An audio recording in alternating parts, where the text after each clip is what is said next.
안녕하세요.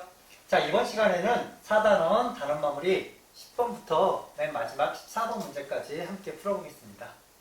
자, 먼저 10번 보면, 자, y는 마이너스 4분의 3x를 그래프로 나타내었을 때 옳은 것을 모두 고르세요. 자, y는 마이너스 4분의 3x는 a 값이 음수니까 2, 4분면, 4, 4분면을 지나고 x가 4일 때 y는 마이너스 3인 그런 그래프입니다. 그러면 그래프를 보고 한번 문제를 풀어봅시다. x가 4일 때 y는 마이너스 3이라는 그런 그래프입니다. 자, 기억. x가 마이너스 3일 때 y는 4를 지난다. 맞습니까? 아니죠? 자, 틀렸습니다. 2, 4분면과 4, 4분면을 지난다. 이건 맞죠? 다음 원점을 지나는 직선도 맞습니다. 근데 반비례 관계냐? 아니죠? 반비례 관계 아닙니다. 가끔 이렇게 2, 4분면, 4, 4분면 지난다고 A값이 음수인 경우 반비례로 착각하는 경우도 있습니다. 반비례는 아예 그래프가 이렇게 곡선으로 나와야 됩니다. 두 조각의 곡선으로 나와야 된다. 그래서 맞는 것은 니은과 디귿이 옳았습니다. 자, 11번. 자, 어떤 풍력 발전기가 X시간 동안 생산한 전력량이 YkWh이다. 1시간에 750kWh를 생산하는 거죠. XY 사이의 관계를 나타낸 그래프입니다. 물음에 답하세요. XY 사이의 관계를 나타내세요. 여러분, 원점을 지나는 이거 정비례 그래프. 알겠습니까? 원점을 지나는 정비례 그래프입니다. 그럼 정비례 그래프에는 y는 ax인데 그 a값 어떻게 구하느냐? 가장 쉬운 건 x가 1일 때의 y값이 그 y는 ax에서 a값이다. a값이 정수로 안 나올 때는 다른 점을 이용하는데 이 경우 x가 1일 때 y값이 나왔으니까 그냥 750을 관계식에 사용하면 된다. 그럼 y는 750x라고 쉽게 구할 수 있습니다. 자, 그 다음 이 풍력 발전기가 쉬지 않고 돌아간다고 할 때 하루 동안 생산할 수 있는 전력량을 구하세요. 자, 쉬지 않고 24시간 동안 돌아간다. 자, 이게 지금 시간과 전력량의 관계잖아요. 그러면 x가 24시간일 때의 y값을 구하세요. 그럼 x가 24시간일 때 y값은 24 곱하기 750을 하면 y가 나오죠? y가 얼마입니까? 이거 계산하면 아마 18,000이 나옵니다. 18,000이 나오니까 하루 동안 생산할 수 있는 전력량은 18,000kWh이다. 자, 이런 문제였습니다. 어렵지는 않았습니다. 자, 다음 12번.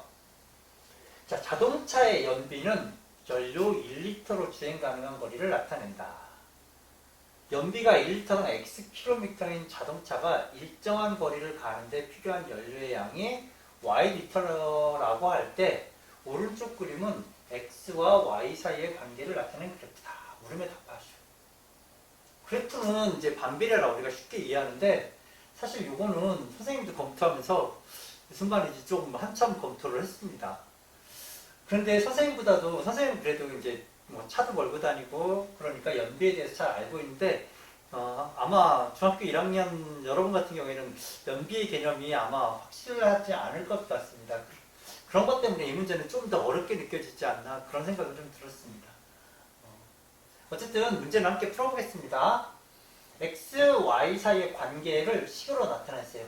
우리 일단 뭐 연비하고 다 상관없이 이렇게 반비례 그래프 나오면 간단하게 식 구하는 걸 할 수 있었습니다. 어떻게? 자, 하나의 좌표를 일단 찾아낸다. 10,30입니다. 그럼 반비례에서는 좌표 하나만 찾아내면 두 좌표의 곱이 y는 x분의 a에서 그 a 값이다. 두 좌표를 곱하면 300이죠. 그게 바로 a 값. 그럼 관계식은 y는 x분의 300이다. 이런 관계식을 구할 수 있습니다. 그럼 여기서 300이란 뭘까?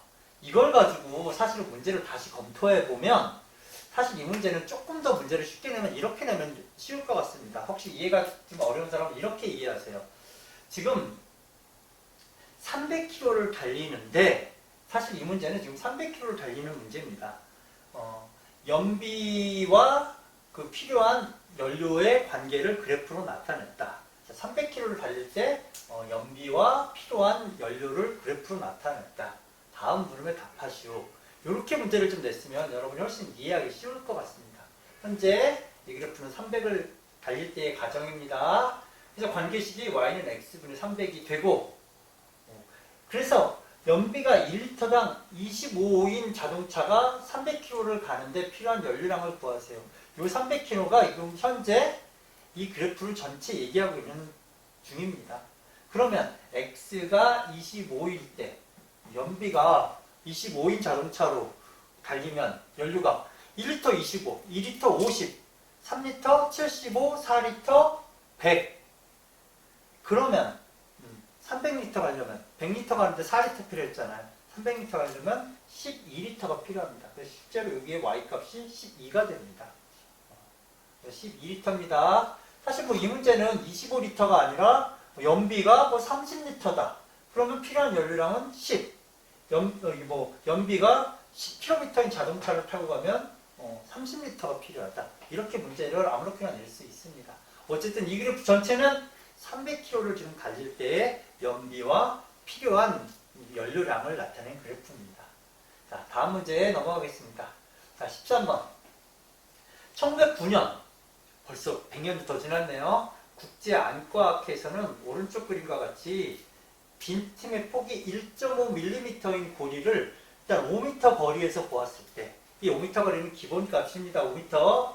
그래서 1.5mm인 고리를 5m 거리에 보았을 때 그 빈틈이 판별 가능한 사람의 시력 1.0이라고 한다. 지금 사실 이건 변하는 양이 아닙니다. 변하는 양이 이것과 이것입니다. 그래서 5m 떨어진 지점에서 시력을 측정할 때 판별 가능한 고리의 빈틈의 폭 x와, 자, 이 폭이 x입니다. 그 다음에 이에 대한 시력이 y입니다. 시력이 반비례한다고 한다. 문제가 다 주었네요. 반비례까지. 그리고 사실은 x가 1.5일 때, 1.5mm일 때 시력이 1이라고도 주었죠. 그러니까 우리 반비례에다가 한 점까지 알려줬습니다. 여기까지 정보를 갖고 한번 문제를 풀어봅시다. 자, x와 y 사이의 관계를 식으로 나타내세요. 우리 반비례라고 했는데 반비례는 식으로 나타낼 때 y는 반비례 관계식은 y는 자, x분의 a인데 a 값은 뭐야? 어떤 한 x좌표를 가지고 그 x좌표, 아니 어떤 한 좌표를 가지고 x좌표, y좌표를 곱하면 됩니다. 그럼 아까 우리 여기서 폭이 1.5mm일 때 시력을 1이라고 줬다 해서 x, y 관계를 하나를 알려줬습니다. 그럼 이 둘을 곱한 게 a 값이 됩니다. 반비례는 그런 성질이 있었죠. 곱하면 얼마입니까? 1.5죠. 그래서 관계식을 y는 x분의 1.5. 사실 1.5를 그냥 2분의 3이라고 표현할 수도 있는데 우리는 x분의 어떤 숫자로 나타내기로 했으니까 그냥 1.5로 이렇게 표현했습니다. 그 다음 2번. 빈틈이, 그러면 빈틈의 폭이 3mm인 고리까지 판별할 수 있는 사람의 시력을 구하세요. 자, 빈틈의 폭, 이 폭이 지금 x입니다. 그러면 x가 3인 사람의 시력을 구하세요. 그런 얘기죠. 어렵지 않죠? 그러면 3분의 1.5. 3분의 1.5는 여기 하나가 분수면 우리 양변에 한번 2를 곱해봅시다. 그러면 뭐 어떻게 됩니까? 6분의 여기 2를 곱하면 3이 되죠? 또 약분하면 2분의 1. 자, 그러면 이 사람의 시력은 2분의 1이다. 시력은 보통 소수로 얘기하죠? 시력은 0.5다. 이렇게 얘기할 수 있습니다. 문제는 막 되게 어려운 것 같은데 반비례라는 관계와 어떤 하나의 점을 알려주고 나머지 관계식을 구하라는 그런 문제였습니다. 그러니까 그 구조를 알면 사실은 되게 단순한 문제였습니다. 자, 마지막 14번입니다. 자, 하굣길에 다인, 승엽, 태윤이는 각자 음료수를 한 병씩 사서 마셨습니다. 셋이 친한 친구인가 보죠? 다음 그림은 세 학생이 음료수를 마시는 동안 시간과 남아있는 음료수의 양사의 관계를 나타낸 그래프입니다. 이것을 보고 세 학생이 음료수를 마시는 상황을 설명하시오. 이런 문제 선생님 재밌습니다. 그래프를 보고 이제 이해를 해서 말해보세요. 이런 얘기입니다. 자, 다인이는 음료수를 처음에 사서 안 마셨습니다. 그리고 조금, 예를 들어 한 3분의 1 정도? 3분의 1 정도 마셨다가 다시 닫아뒀습니다. 계속 남긴 상태입니다. 다음 승혁이는 처음에 사자마자 목이 말랐나 봅니다. 쭉 마시기 시작해서 한 번도 안 쉬고 끝까지 다 마셨다. 그런 얘기겠죠? 채윤이는 처음에 사자마자 일단 목 말라서 일단 한 3분의 1 먹었는데 3분의 1 먹고 다시 좀 닫아뒀습니다. 닫아두니까 또 목이 또 말라. 그래서 A하고 끝까지 다 마셨다. 이렇게 해석하면 되겠죠? 자, 그래프 해석하는 건 어렵지 않습니다. 여러분이 자꾸 친해지려고 노력을 좀 해야 될 것 같습니다. 자, 그러면 자, 여기 문장으로 자세하게 나와 있습니다. 혹시 더 보고 싶으면 멈춰놓고 보세요. 자, 스스로 해결하기 다 풀었는데 중간에 조금 어려웠던 문제도 있습니다. 여러분이 어려운 문제는 좀 계속 고민을 좀 많이 해서 시간을 좀 투자한다면 그만한 보람이 있을 것 같습니다. 여러분 노트에 꼭 풀어보세요. 자, 이상 오늘 수업 마치겠습니다.